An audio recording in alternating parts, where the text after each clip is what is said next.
Hi, it's the end of August. It's almost autumn, which means it's almost Christmas. Time goes so quickly, doesn't it? Anyway, I have got 7 books that I've read in the second half of the month. And what have I got? I've got 4 of them are off the book along list, and 3 of them are ARCs. So, where shall we start? We'll do the ARCs first and move on to the bookers. The first ARC that I read was The Grand Scheme of Things by Warona J, and this comes out on the 12th of September. And it's all to do with, I think, racism in theatre. I think this is the theme that's running through it. Eddie is a writer. Her real name is, and I'm going to pronounce this totally wrong, I do apologise. It's Relibugali Nalidi Napo Moakagamo, I think. She calls herself Eddie because people always trip up over her name, like I did. And she's written this play that keeps being rejected, and she is convinced that it's rejected because of who she is, because of the name and her race. So she plots with a rich white guy to put the play out there under his name, and of course it's lapped up, it's taken, and it becomes a success. But then relationships get in the way, and it's an interesting idea. I could see where the author's going with it. I just felt that the relationships got in the way a little bit. I think some of the relationships tended to spoil what she was doing, but other people will have different opinions. Then the next arc I read was a memoir, and it came out a couple of days ago, 29th of August, and it's Sarah Moss's memoir, My Good Bright Wolf, and it's quite powerful because it's all about her battle with anorexia, her relationship with her anorexia. She calls her parents the Owl and the Jumbly Girl. She calls her brother the Angel Boy. This is how they're referred to in the book. And it's a very strange parenting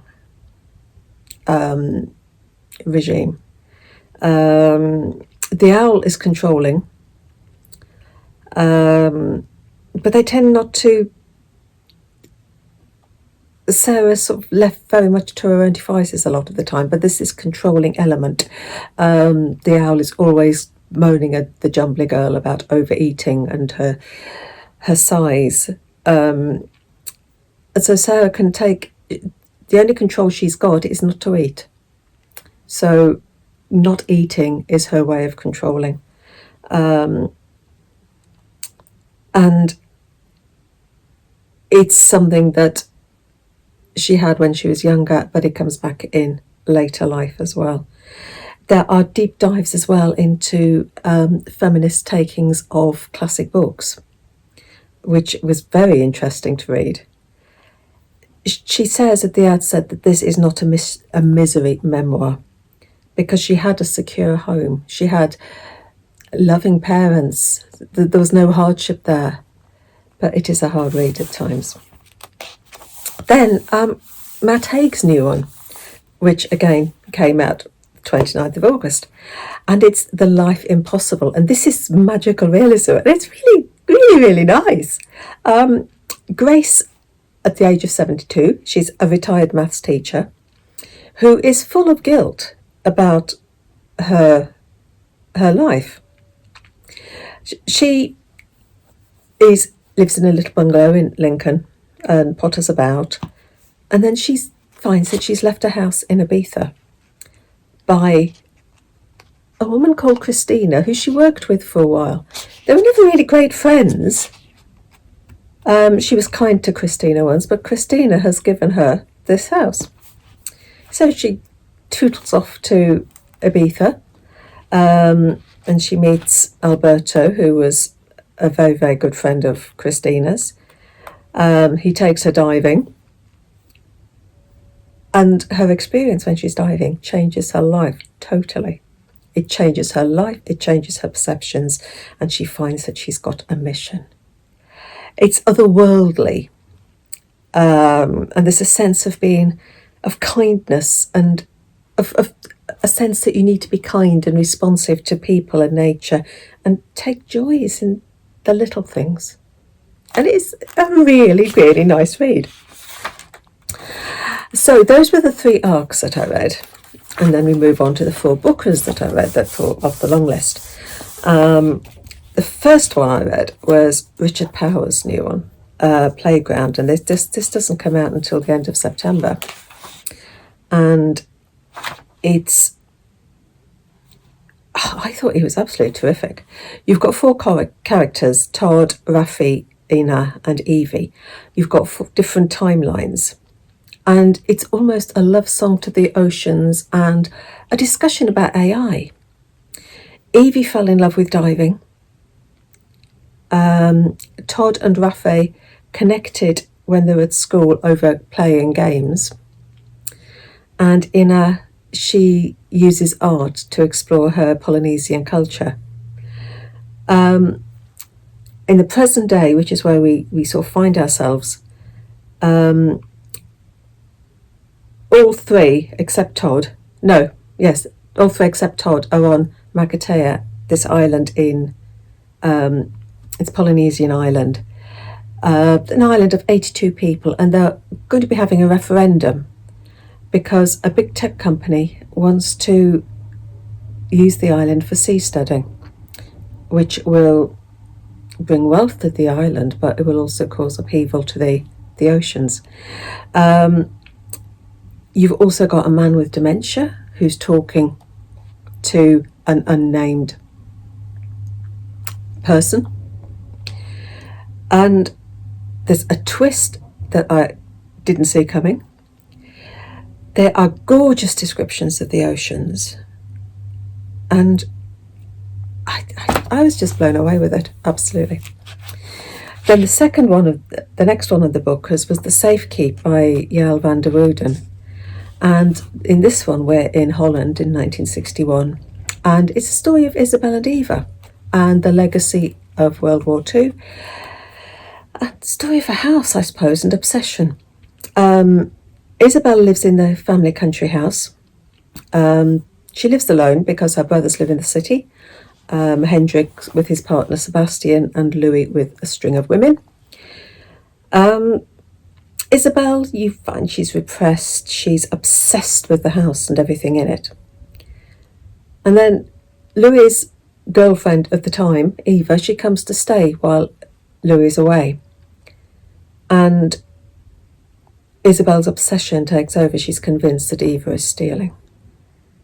And it's the story of the obsession and the relationship. It's a slow burn. And again, there's a twist that I didn't expect, but maybe I should have done, but I didn't. And the twist sort of gives you, when you get to the twist, you look back on everything else with new eyes. Then Rachel Kushner's Creation Lake, again on the book a long list, and this one comes out the beginning of September. And it's like a sort of spy thriller and a contemplation novel.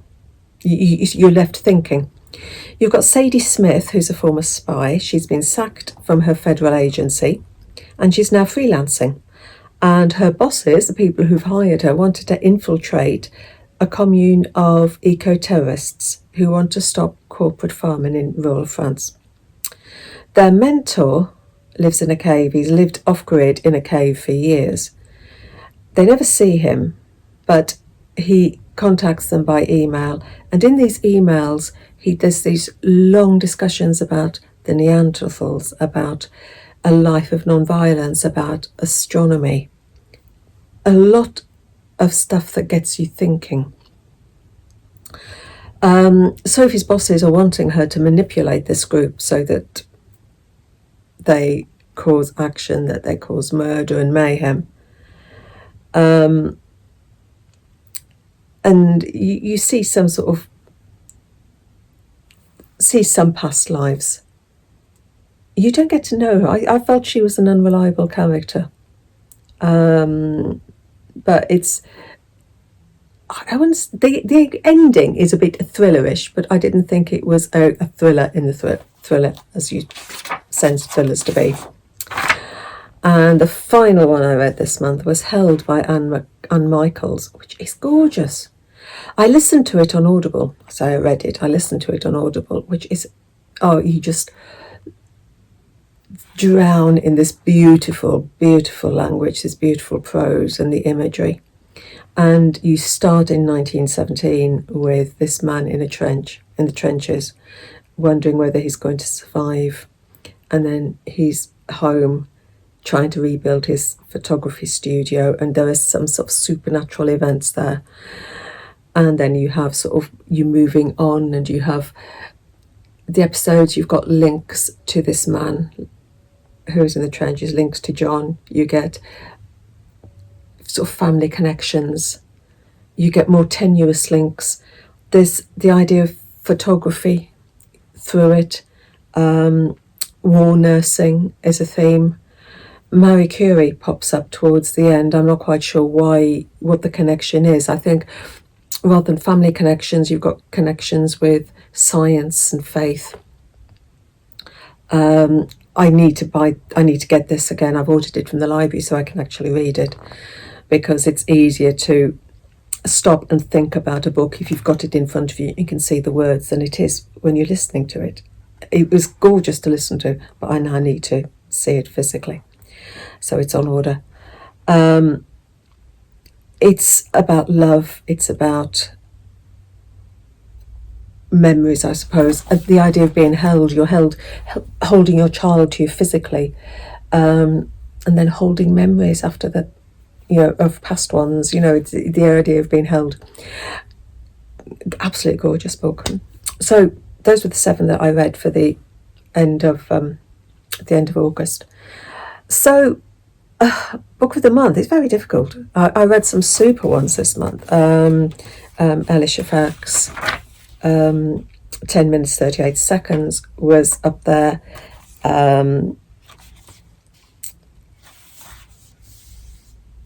Held again up there, but just pipping it to the post is Playground by Richard Powers. Absolutely blew me away.